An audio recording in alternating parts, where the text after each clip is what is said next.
Hoje, o que realmente traz uma segurança jurídica para a empresa é manter o equilíbrio nas relações, sejam elas quais forem. Olá, sejam bem-vindos a mais esse vídeo e hoje eu gostaria de conversar com vocês sobre o que é estruturar uma empresa de verdade. O que significa uma estruturação de negócios, né? Meu primeiro né. Bom, estruturar uma empresa significa formalizar de forma útil e legalmente segura as relações que ela mantém com qualquer das pessoas com quem ela faz negócio. Seja ele os seus funcionários, os seus consumidores, os seus fornecedores ou até mesmo entre os sócios. Nesse contexto, nós temos que prever os problemas, os conflitos, os processos judiciais e principalmente as negociações que ocorrem a todo instante dentro da empresa. Então, essas relações todas, elas precisam ser formalizadas, precisam ser pensadas, muitas decisões precisam ser tomadas e isso significa estruturar um negócio. Nessa estruturação vai exigir diversos conhecimentos administrativos, negociais, jurídicos, contábeis. A pessoa que decide empreender, que decide estruturar uma empresa, ela precisa estar ciente que todos esses conhecimentos vão ser necessários. Mas isso não precisa se resumir a uma única pessoa, ao empresário, muito pelo contrário. O empresário ele vai contar com diversos parceiros, com diversas prestações de serviços e que vão atuar em todas essas áreas. Mas o assunto de hoje ele se resume a relações entre pessoas. A relações entre os sócios, a relações entre os funcionários, dos sócios com os funcionários, dos gestores com os colaboradores, com os seus parceiros de negócio e também, por que não dizer, com o poder público, porque a formalização da empresa passa por essa relação também. Nesse ponto, a segurança jurídica dessas relações é fundamental para que a empresa não acabe correndo riscos desnecessários para o futuro. Já se foi o tempo em que nós falávamos que a assessoria jurídica, o advogado e o gestor, eles tinham que estruturar a empresa de forma a levar vantagem nas situações. Hoje, o que realmente traz uma segurança jurídica para a empresa é manter o equilíbrio nas relações, sejam elas quais forem. Inclusive, grandes empresas de sucesso, médias empresas que aspiram um crescimento, e por que não aplicar nas pequenas empresas, fala sobre política de integridade. É uma conduta que a empresa assume não só dos seus sócios, não só dos seus colaboradores ou dos seus parceiros, dos seus fornecedores, dos seus clientes.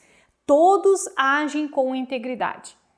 Essa política de integridade, inclusive, prevê que se um dos seus colaboradores, por algum motivo, tiver acesso a algum conhecimento específico do concorrente, ele é obrigado a descartar esse conhecimento.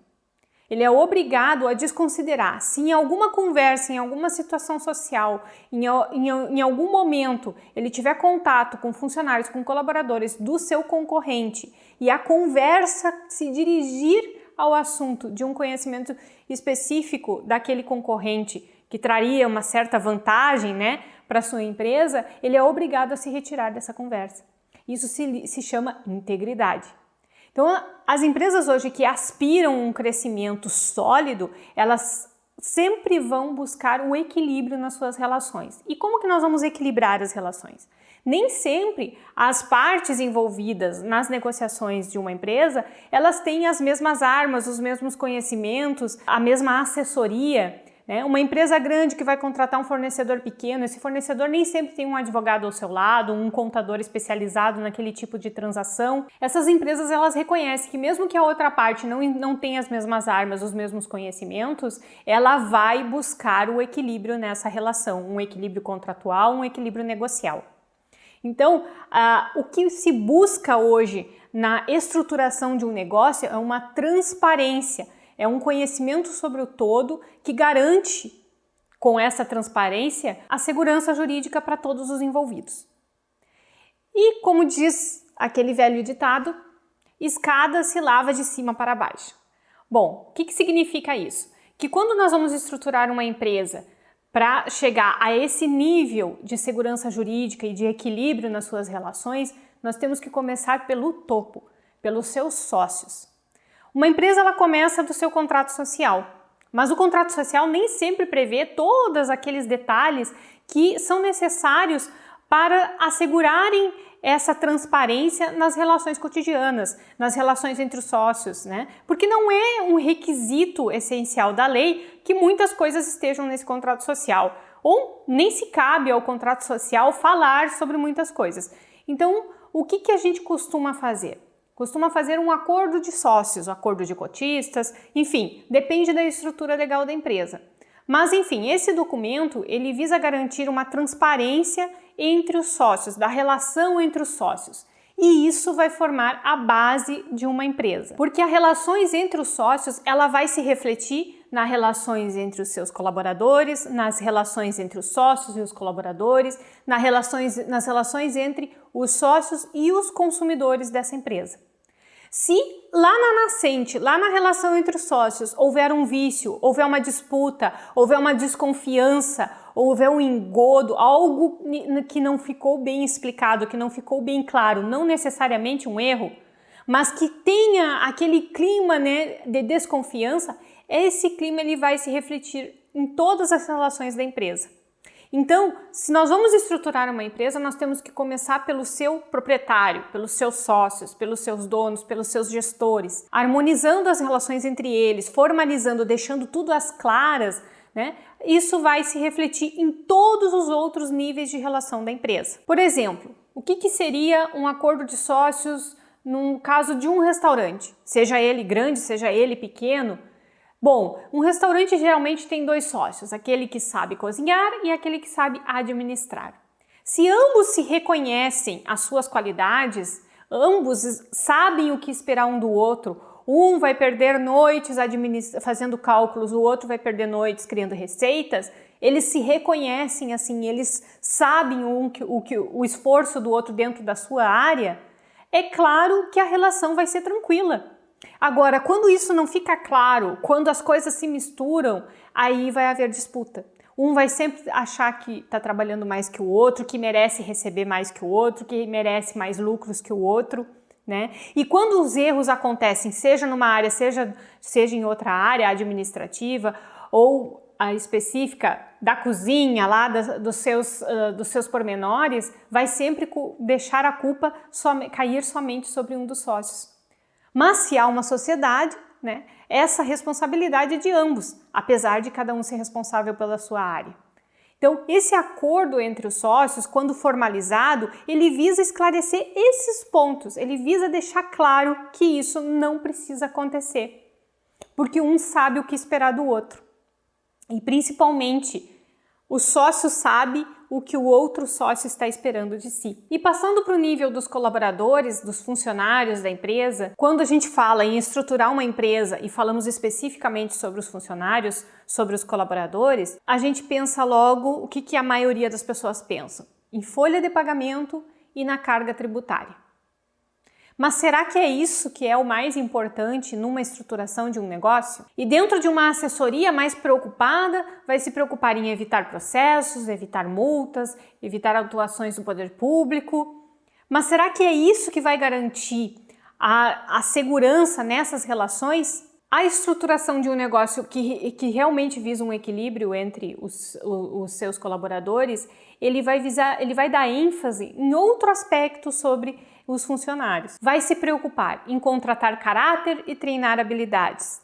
Vai se preocupar com as relações pessoais entre essas pessoas que passam talvez mais tempo dentro da empresa do que na sua própria casa. Vai se preocupar em fornecer um plano de carreira, uma oportunidade de crescimento profissional. Se a empresa ela estiver preocupada em simplesmente oferecer vagas de emprego com aquela cartilha da CLT completinha, ela vai encontrar funcionários, colaboradores que estão preocupados em receber um salário no final do mês. Entende que a motivação da empresa e a maior preocupação que ela tem sobre um aspecto é o que ela vai atrair para si, né? Então, se ela procurar empregados, se ela estiver preocupado exclusivamente com a folha de pagamento, com os tributos, com o caráter formal e não se preocupar em fornecer uma oportunidade de emprego, ela vai contratar empregados que não vão estar vestindo a camisa da empresa, como a gente fala, não vão estar preocupados em ter um crescimento profissional e contribuir ativamente para a empresa.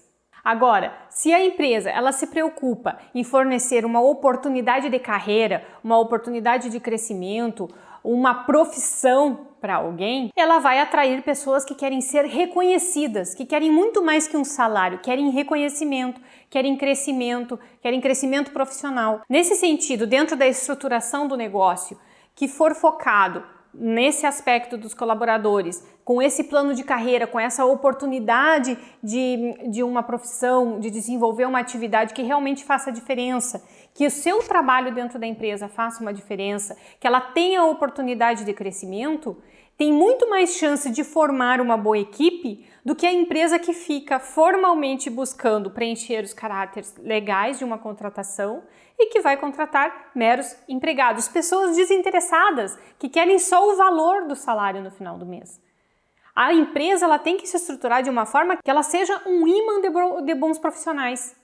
Porque esses profissionais vão buscar, os bons profissionais, eles buscam empresas que estejam preocupadas com o que realmente importa para dar resultado para a empresa. Aí você vai me dizer, não, mas esses profissionais que buscam crescimento, que buscam um plano de carreira, são profissionais muito caros, são salários muito altos, mas esses profissionais são os que trazem resultado. Se eles são caros é porque eles se pagam, como a gente diz. Né? Eles trabalham tão bem, eles trazem tanto resultado para a empresa que eles estão querendo um valor, um salário, uma remuneração compatível com o que eles agregam à empresa. Se você vai contratar alguém que busca um salário, não, eu vou cumprir 8 horas diárias, 44 horas semanais, então eu quero um salário de R$3.000. Agora, se você encontra uma pessoa que diz assim, não, eu estou disposto a fazer isso pela empresa, eu tenho tais conhecimentos e eu busco uma remuneração justa, uma contraprestação justa da empresa, porque provavelmente o meu trabalho vai te trazer muito resultado. Entende a diferença entre os profissionais que buscam resultado e os profissionais que buscam um salário? Se eles te trazem resultado, eles querem uma remuneração por isso. E é nada mais justo do que remunerá-los. Agora, se você tiver uma equipe formada apenas por pessoas que querem receber um salário no final do mês, você não se preocupou em ver os interesses pessoais de cada um e ver quais são as oportunidades que você quer oferecer para esses funcionários, eles não vão criar um vínculo com a empresa, um vínculo de crescimento, não vão enxergar na empresa uma oportunidade. E passando então para uma outra categoria de pessoas com as quais a empresa se relaciona e que é fundamental na sua estruturação e que é o objetivo de toda a empresa, são os seus clientes. Né? Os clientes são o objetivo final. Se você estiver agradando os clientes, você vai fidelizá-los, né? E então esses clientes eles vão voltar a fazer negócio contigo, vão voltar a comprar o teu produto, a contratar o teu serviço. Então, na estruturação da empresa, esse ponto específico dos clientes é fundamental para o êxito.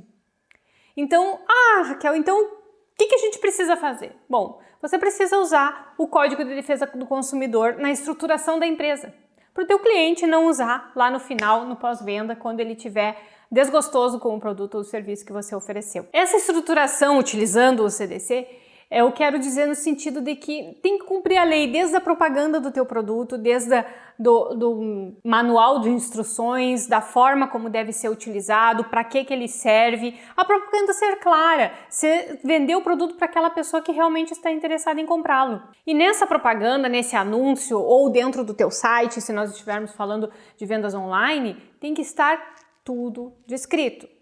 Todas as informações têm que estar claras, têm que estar transparentes. E a comunicação com o teu cliente também tem que acontecer por canais de fácil acesso. Desse modo, o teu cliente vai voltar a contratar contigo. Porque o que acontece se nós não nos preocuparmos em cumprirmos a lei do consumidor desde a estruturação da empresa? Bom, você vai ter canais deficientes, ou vai ter que, diante de uma reclamação, providenciar estruturas que você não previu. porque você não verificou o que era necessário fazer e provavelmente você vai sofrer penalidades, sejam administrativas, cíveis ou até criminais. Mas a maior penalidade que existe quando a gente não segue essa regra do consumidor e acaba prejudicando os consumidores é que você vende uma vez só. Então, se você não for claro na tua oferta, se você vender o produto errado para a pessoa errada, se ela se arrepender, se você estiver sempre com algum ponto obscuro nessa relação, se você não atendê-lo no pós-venda, não dar a ele os meios corretos para exercer o direito de arrependimento numa venda online, você vai vender uma vez só. Ele não vai voltar a comprar contigo. Ele vai comprar, vai dar problema, não vai conseguir resolver e nunca mais vai lembrar de ti. Então, cumprir a norma do consumidor e se preocupar com o benefício que você entrega ao consumidor é decisivo para o êxito, porque não só a propaganda, a venda online vai garantir que você tenha cada vez mais consumidores, mas você tem que fidelizá-los.